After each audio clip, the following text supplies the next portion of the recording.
बिहार की राजनीति में आज एक नई तस्वीर उभर कर सामने आई है। जनता के अपार जन समर्थन से जीत दर्ज करने के बाद अभिषेक आनंद ने सबसे पहले आशीर्वाद का रास्ता चुना। दरअसल आपको बता दें कि चेरिया बरियारपुर विधानसभा क्षेत्र से विजयी प्रत्याशी अभिषेक आनंद जीत के बाद सीधे मां जयमंगला शक्तिपीठ मंदिर पहुंचे, जहां उन्होंने विधिवत पूजा अर्चना कर आशीर्वाद लिया। इसके बाद वो मंझौल स्थित काली मंदिर पहुंचे और वहां भी दर्शन कर विजय यात्रा को धन्यवाद और समर्पण का संदेश दिया। आध्यात्मिक कार्यक्रमों के उपरांत अभिषेक आनंद पटना विधानसभा के लिए रवाना हो गए, जहां आगामी प्रक्रियाएं उनके इंतजार में है। जनता का विश्वास जब ईश्वर के आशीर्वाद से जुड़ जाए तो शुरुआत ही जीत की नहीं, एक नई जिम्मेदारी की होती है।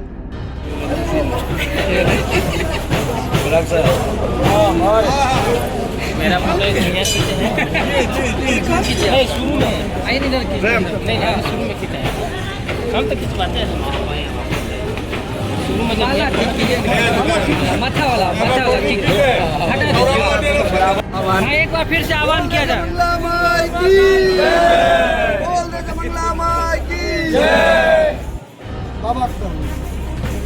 हमने गेट वाला आइडिया नहीं करी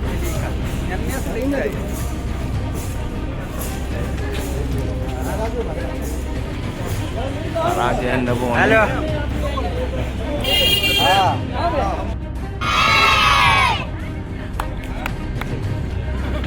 आप फिर से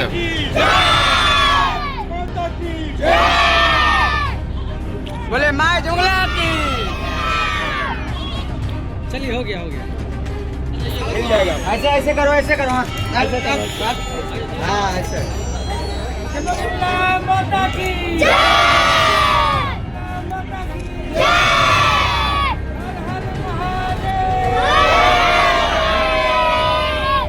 चेरिया बरियारपुर विधानसभा में आप आए हैं और जो अभिषेक आनंद जी जो यहाँ के प्रत्याशी से जीतने के बाद इन पे आप जो है शुभकामना संदेश दे दीजिए इनको थोड़ा।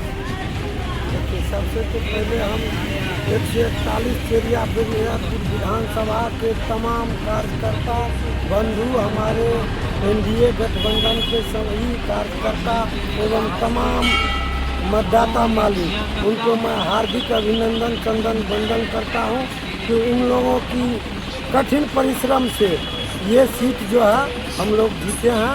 यहाँ पर बहुत ही कड़ा मुकाबला था विपक्ष की तरफ से, लेकिन माननीय मुख्यमंत्री जी जो विकास किए हैं बिहार में और देश में माननीय प्रधानमंत्री जी जो विकास किए हैं, इस विकास के नाम पर हमारे मतदाता मालिक एक वोट दे करके और विजय बनाया। जीत का बधाई दे दीजिए अभिषेक आनंद जी को चेरिया बरियारपुर विधानसभा क्षेत्र से। चेरिया बरियारपुर विधानसभा क्षेत्र से भाई अभिषेक आनंद जी को विधायक बनने पर जनता दल यू परिवार बेगूसराय की ओर से मैं उनका अभिनंदन करता हूं और अभिषेक जी की जीत यह एनडीए की बड़ी जीत मानी जाएगी।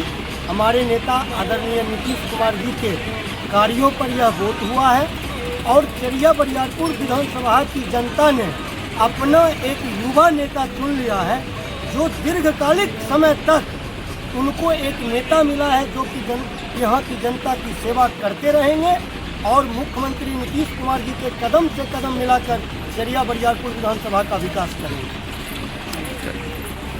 चचा क्या कहना चाहेंगे आपके जो विधानसभा से जो है अभिषेक? पहले तो हम नवनिर्वाचित विधायक जी को धन्यवाद और आशीर्वाद देते हैं और क्योंकि इनके दादा सुखदेव महतो विधायक हुआ करते थे कम्युनिस्ट पार्टी के, हम उस समय भी हम उनका कार्यकर्ता थे और उसी के बाद मंजू वर्मा जी विधायक हुए, हम उनके साथ भी काम किए कई वर्षों तक और यह तीसरा पौध नया विधायक है और ये हमारा बेटा है और रिटायरमेंट के टाइम में तो हम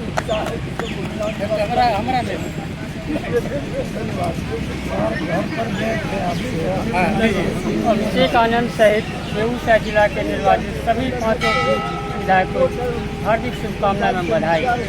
उनके निर्वाचन से पूरे जिला का विकास होगा, इन्हीं शुभकामनाओं के साथ में थैंक आपने हासिल की रिकॉर्ड किया है चेरिया बरियारपुर में इतनी बहुमत आपके इस बार जनता ने रहा है। कौन साल क्या किस तरह का कार्यकाल रहेगा?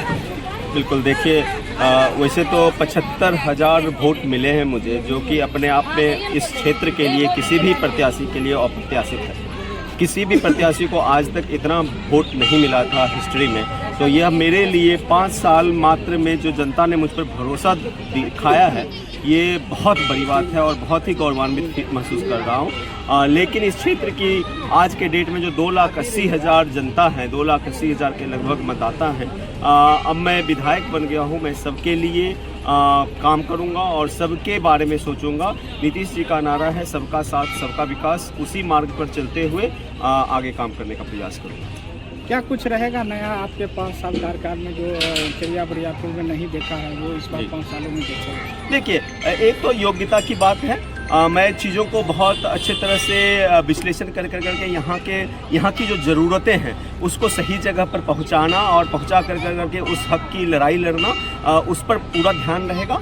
बाकी एज ए विधायक जो हमारे जनता की जो दिनचर्या में परेशानियां होती है और उनके आत्मसम्मान की रक्षा करना, उस पर बहुत ज़्यादा ध्यान रहेगा कि सबको सम्मान मिले, सबको प्यार मिले और दिन ब दिन जो परेशानियां होती है उसमें जितनी कमी ला सकूँगा वो कोशिश जारी रहेगी।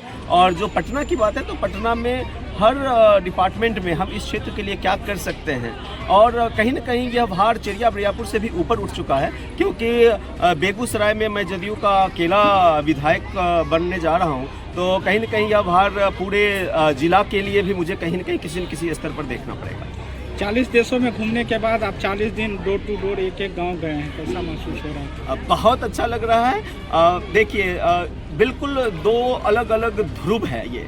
एक कॉरपोरेट लाइफ अपनी होती है, पढ़ाई की लाइफ अपनी होती है और पब्लिक लाइफ अपनी होती है। तो भगवान ने यह सौभाग्य मुझे दिया है कि मुझे सब कुछ देखने का मौका मिला है। मैंने विदेशों में भी भ्रमण किया और गांव की गलियों में भ्रमण किया। मैं बिल्कुल सब चीज़ों को एक दूसरे से रिलेट कर पा रहा हूं। मैं देखता हूं कि किस तरह से विकसित राज्यों में, विकसित राष्ट्रों में किस तरह का काम होता है और हमारे यहाँ क्या क्या मूलभूत छोटी से छोटी परेशानियाँ हैं, उसको समझता हूँ। लेकिन संसाधन भी एक चीज़ होती है। अब हमारे पास जो संसाधन है एज ए चरिया बरियापुर क्षेत्र के लिए और इवन फॉर राज्य के लिए, तो संसाधन सीमित होता है। उस सीमित संसाधन में कितना भरपूर प्रयोग करके उसको कितना अच्छे से अच्छे अपने क्षेत्र की जनता के लिए बढ़ोतरी बेहतरी की जा सकती है, उस पर पूरा ध्यान रहेगा। एक सवाल है कि पूरे जो चुनाव के दौरान ये देखा गया कि जो पार्टियां के शीर्ष नेता है वो आप ही पर नज़र रखे रहते हैं, और खासकर मुख्यमंत्री विकास पुरुष हैं, रणनीति नीति सारे उनके गुण हैं। वो भी आपकी तारीफ करते मंच पर नजर आए। और क्या लगता है कि पूरे बिहार की कहीं ना कहीं आपको जिम्मेदारी एक तरह से देने की जो सोच है उनके मन में,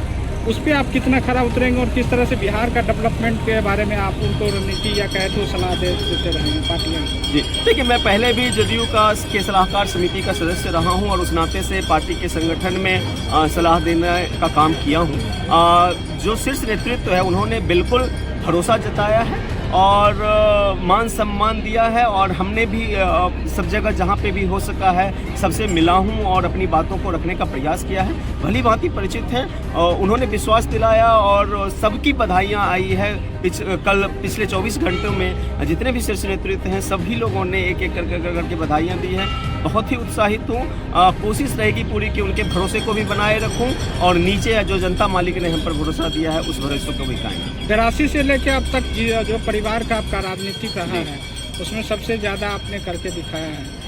क्या लगेगा, जो जिस मिट्टी से आप जुड़े हैं उस मिट्टी में आप वतन से लौट के यहाँ आए हैं दूसरे देशों से भी, तो आप इस मिट्टी के लिए क्या रहेगा 5 सालों का आपका आप प्रत्येक काम? नहीं, सबसे पहले मैं करेक्ट करना चाहूँगा, 82 से लेकर करके अभी तक मैंने कुछ नहीं किया है। जनता मालिकों ने इतना प्यार मुझ पर जताया है जो अप्रत्याशित है।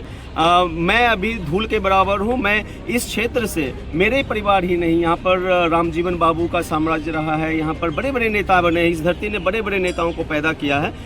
मैं उनकी छाँवों में, मेरी माता जी यहाँ पर मंत्री रही हैं और बहुत सारे हमारे दादाजी का नाम हर क्षेत्र के हर गांव गली में लोग लेते हैं। तो मैं तो बस उनकी छाप उनके बराबर भी कर पाऊँ तो बहुत बड़ी बात होगी। कोशिश जारी रहेगी। देखिए, अपनी विरासत से अच्छाइयों को लेते हुए आगे बढ़ना है और कोशिश करते रहनी है, क्या कि मैं उनकी जो प्रतिष्ठा है उसमें आँच नहीं आने। राजनीति में थोड़ा सा उतार चढ़ाव बीच में देखने को मिला, क्या लगता है उसको आपने पूरी तरह से जो नाराज हैं या जो लोग नाराजगी दिखी है उस सबको आप समेटेंगे? देखिए, परिवर्तन संसार का नियम है। जिंदगी उतार चढ़ाव ना हो तो जिंदगी ही बेरस हो जाए। मेरा ये मानना है। आगे भी 5 साल देखिएगा, 10 साल देखिएगा, 15 साल देखिएगा, कोई भी ये नहीं कह सकता है कि उसमें उतार चढ़ाव नहीं दिखेगा।